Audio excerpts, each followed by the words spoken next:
세계에서 가장 부유한 가문들은 엄청난 부와 권력을 가지고 있습니다. 하지만 그만큼 그들 사이에는 복잡한 상속 문제와 갈등도 존재하죠. 그들 각자의 이야기는 영화나 드라마보다도 더 극적이고 흥미진진한 스토리를 만들어내는데요. 오늘 소개할 내용은 바로 왕좌의 게임을 방불케 하는 세계적인 재벌가들의 상속 전쟁 스토리입니다. 이들은 어떻게 권력을 이어가려 했고 그 과정에서 어떤 갈등이 있었을까요? 그들의 드라마 같은 이야기를 하나하나 풀어가 보겠습니다. 첫 번째 이야기는 세계 최대 유통기업인 월마트를 소유한 월튼 가문입니다. 월튼 가문은 전세계 억만장자 순위에서 항상 상위에 자리하며 그들의 총 자산 가치는 약 2250억 달러에 달합니다. 하나로 따지면 무려 300조 원이 넘는 전세계에서 가장 영향력 있는 그룹이라고 해도 과언이 아닌데요. 그들의 막대한 부는 창업주 샘 월튼이 남긴 유산에서 비롯되었습니다. 샘 월튼은 1962년 아칸소주에서 첫 번째 월마트 매장을 열며 월마트를 시작했습니다. 그는 유통업의 혁신을 통해 대량 구매와 낮은 가격 전략으로 소비자들에게 매력적인 선택지를 제공하며 빠르게 부를 축적했습니다. 그의 전략은 미국 전역의 소도시에 매장을 세우고 가격 경쟁력을 유지하며 고객을 끌어들이는 것이었습니다. 월마트는 낮은 가격과 비용 절감으로 유명해졌고 이는 결국 월튼 가문이 엄청난 부를 쌓는데 결정적인 역할을 했습니다. 샘 월튼은 부를 축적하면서도 자신의 생활 방식은 매우 검소하게 유지했습니다. 그는 사치스러운 생활을 하지 않았으며 여전히 오래된 픽업 트럭을 타고 다녔고 주택도 상당히 소박한 곳에서 살았습니다. 그의 검소함은 직원들과 지역사회에 큰 귀감이 되었으며 그의 자린고비 같은 생활 철학은 가족 경영에 중요한 영향을 미쳤습니다. 예를 들어 샘 월튼은 비행기를 직접 조정하며 출장을 다녔는데 이마저도 회사 비용을 절감하기 위한 것이었습니다. 이러한 월마트의 비용 절감 문화는 그의 유산 중 하나로 자리 잡게 되었죠. 샘 월튼은 자신이 세상을 떠나기 전부터 자산을 자녀들에게 어떻게 분배할지 철저히 준비했습니다. 샘은 그의 자산을 사전에 신탁으로 옮겨 세금을 최소화하고 자녀들이 회사의 지분을 분할 소유하도록 설계했는데요. 이러한 준비는 미국의 엄격한 상속세 제도를 고려한 것이었습니다. 하지만 그의 철저한 계획에도 불구하고 상속 과정에서 예상치 못한 갈등이 발생했습니다. 각 자녀들이 가진 경영 철학과 기업에 대한 비전이 크게 달랐기 때문입니다. 샘의 자녀들인 로 월튼, 앨리스 월튼, 그리고 손자들은 각각 자산을 나누어 가졌지만 회사의 경영 철학과 방침을 둘러싼 의견 충돌이 큰 문제였습니다.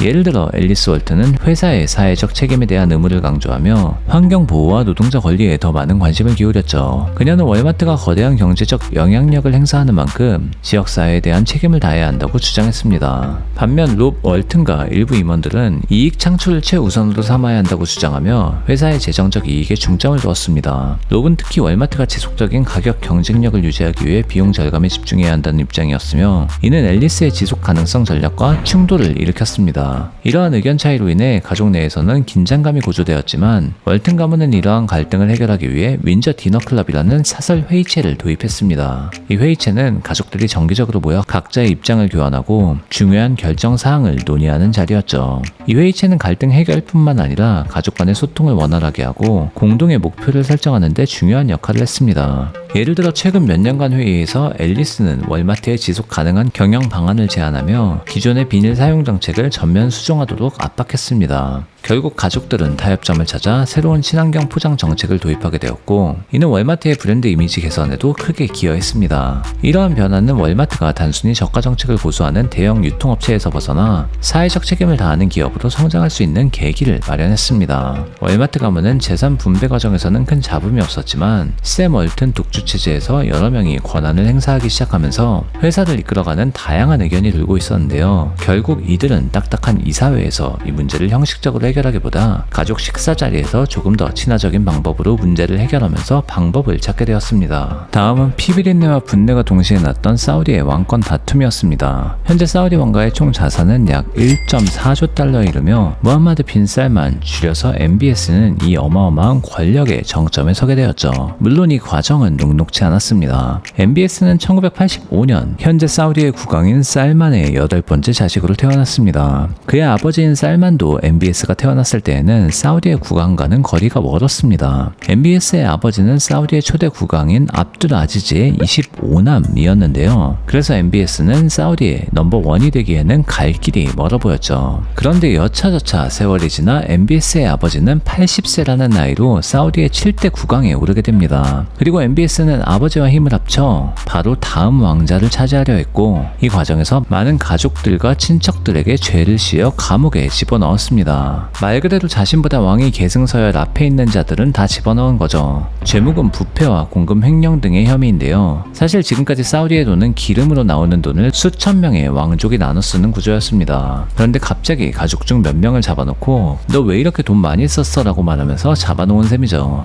물론 이 감옥이 리츠칼튼 호텔 손님을 다 내보내고 이곳을 감옥으로 쓰긴 했지만요. 어쨌건 무함마드 빈 살만은 왕권을 탈취하고 기존의 보수적인 왕가 운영 방식을 개혁하고 비전 2030이라는 대규모 국가개혁 프로젝트를 통해 사우디 경제의 다각화를 추진하고 있습니다. 예를 들어 그는 석유에 의존하던 경제 구조에서 벗어나기 위해 네옴시티와 같은 대규모 프로젝트를 추진하고 관광산업과 첨단 기술 산업에 대한 투자를 늘렸습니다. 네옴시티 프로젝트는 단순한 도시 건설을 넘어 사우디아라비아를 미래형 스마트 국가로 탈바꿈시키기 위한 중요한 발판으로 여겨지고 있습니다. 이렇게 MBS는 왕위에 오르는 과정에서는 문제가 많았지만 다양한 시도를 통해 사우디를 발전시키려고 하면서 사우디 내에서 다양한 평가를 받는 인물입니다. 아직 40도 되지 않은 그가 사우디를 어떻게 발전시킬까요? 그리고 그는 자신이 한 것처럼 또 다른 반란을 겪지 않고 계속 왕위를 이어나갈 수 있을까요? 다음은 미국 화학 산업을 이끄는 듀폰 가문의 상속 갈등에 대한 이야기입니다. 듀폰 가문의 자산 가치는 약 1000억 달러에 이를 정도로 그 부와 영향력은 어마어마한데요. 그러나 이러한 부와 권력을 두고 가문 내에서 다양한 갈등이 발생했습니다. 듀폰 가문이 성공을 이룬 배경에는 1802년 엘루테어 듀폰이 화약 제조를 시작하면서 그 역사가 시작되었습니다. 그는 미국 델라웨어 강가에 화약 공장을 세우고 당시 미국이 전쟁 시 필요로 하던 고품질의 화약을 안정적으로 공급하며 사업을 확장했습니다.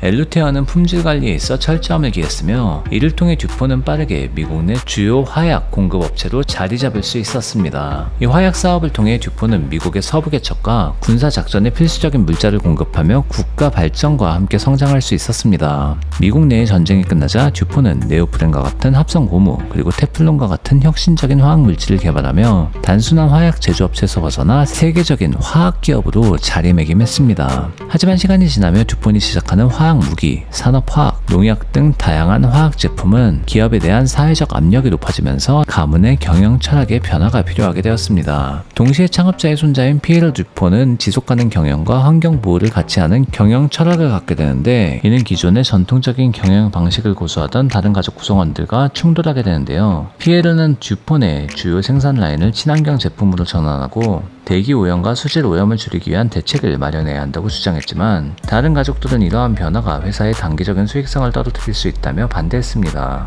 또 일부 가족은 화학무기의 생산이 여전히 높은 이윤을 보장하기 때문에 화학무기에 더 집중해야 한다고 했고 피에르는 이러한 사업이 장기적으로 회사의 이미지에 악영향을 미칠 수 있다고 우려했죠. 결국 듀폰 가문은 이견을 좁히기 위해 가족 간 회의를 개최하고 이 과정에서 피에르는 외부의 환경 전문가와 지속가능성 자문가들을 초청해 가족회의에서 발표를 하도록 했으며 가족 구성원들을 설득하려 했습니다. 그 결과 듀폰은 환경 친화적인 생산 방식을 도입하기로 결정했고 기업의 일부 사업 부문을 매각하며 환경 오염을 줄이는 쪽으로 방향을 전환하게 되었습니다. 이 과정은 듀폰 가문 내에서 상당한 갈등을 유발했지만 결과적으로는 기업의 이미지를 개선하고 새로운 경영 철학을 확립하는 데 중요한 역할을 했습니다. 마지막으로 유럽의 가장 오래된 금융 재벌 중 하나인 로스차일드 가문을 소개합니다. 로스차일드 가문은 은행업으로 시작해 현재까지도 유럽과 미국에서 막대한 자산을 관리하는 거대 가문이며 대략적으로 공개된 총 자산 가치는 약 500억 달러에 달합니다. 하지만 여기에 비공개적인 자산을 합치면 몇백조 원,